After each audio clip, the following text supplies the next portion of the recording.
these AI models don't necessarily yet understand that if you put in text that's sad, that should be sad. If you put in something that's happy, that should be happy.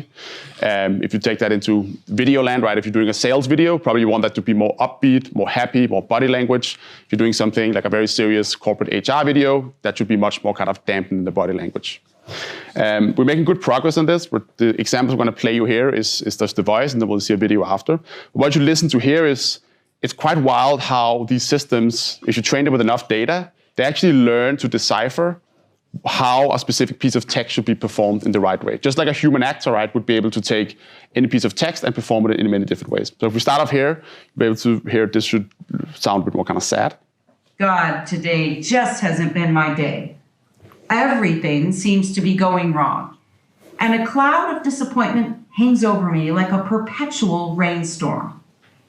So here you can hear that the inflection in her voice, the kind of speed of what she's saying, right? It kind of matches what she's actually saying, as if we play the excited one. Oh my goodness, I can hardly contain my excitement.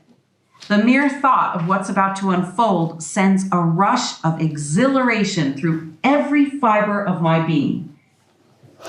And so the exciting thing here, that obviously she talks like faster, right? It's like more energy in her voice. And this is entirely, this is the AI systems figuring this out themselves, right? This is not us going in and saying, hey, try and make this particular voice clip sound more happy and more excited. This is something the models can figure out for themselves. And we're just dipping our feet in the power of these very large language models, which is essentially what powers a lot of this like next generation of the technology.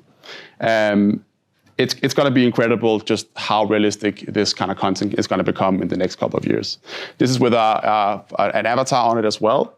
And what we're working on here, this is definitely not finished, but is making the body language, the eyebrow movements, the head movements, everything should kind of be in tune with what you're saying. So when you're looking at me now, I'm like moving my head, I'm moving my arms, I'm moving my body, kind of in beat with what I'm saying.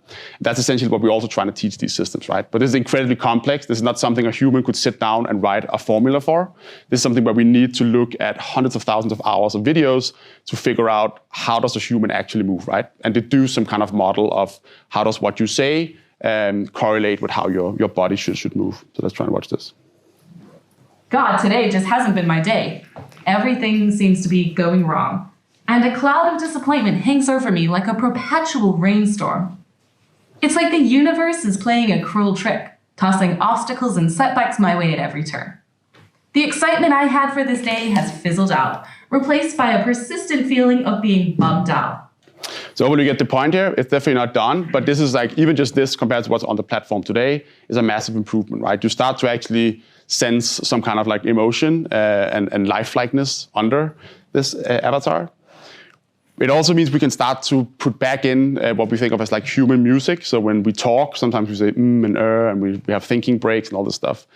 This is also something these models can actually learn, right? And we can enable this sort of level of control. So what you're listening to here is, again, pure text-to-speech, right? So this is not a human going in and saying, perform this in a specific way. It's just from the text, the system here understands that this should be performed in this manner. And this is where it gets into like really, really lifelike territory.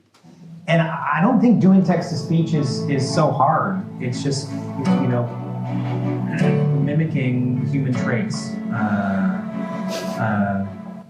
So this is like, right, it's kind of funny that this is like completely computer generated, but it's just still super early, right? Like this is going to get really wild in the future. You're going to be able to create stuff that looks and feels like a YouTuber, but it's going to be completely generated. And I think it's hard almost to comprehend like how impactful that's going to be, both for good, of course, but also for bad, right?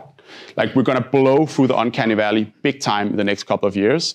And I think that's something that we just haven't really seen before. Even though we've seen visual effects in Hollywood improve significantly over the last 20, 30 years, it still has that sense of uncanniness to it, right? When you go into the movies and you see some digital character, you still kind of almost know that it's a digital character.